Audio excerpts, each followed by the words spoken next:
അച്ഛാ, അമ്മേ, അത് ഞങ്ങൾക്കത് നേരത്തെ അറിയാം ഇറ്റാച്ചി. ഇറ്റാച്ചി, എനിക്കൊരു വാക്ക് തന്നാൽ മാത്രം മതി.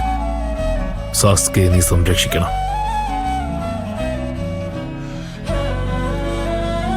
തീർച്ചയായും. എന്നാ പിന്നെ നീ പേടിക്കണ്ട. ഇത് നീ തിരഞ്ഞെടുത്തിരിക്കുന്ന വഴിയാണ്. ഇതിൽ നിനക്കുണ്ടാവുന്ന വേദന നോക്കുമ്പോൾ ഒരുപക്ഷെ ഞങ്ങളുടെ വേദന ഒന്നും ആയിരിക്കില്ല.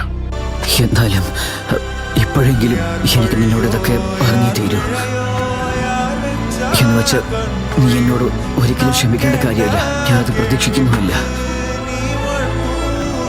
ഇവിടുന്ന് അങ്ങോട്ട് എന്ത് ചെയ്യുമ്പോഴും ഒരു കാര്യം മാത്രം ഓർത്താൽ മതി. ആരെന്തൊക്കെ പറഞ്ഞാലും ഞാൻ നിന്നെ സ്നേഹിച്ചിരുന്നു. ആ സ്നേഹം മരിച്ചാലും എൻ്റെ ഉള്ളിൽ ഉണ്ടാവുകയും ചെയ്യും.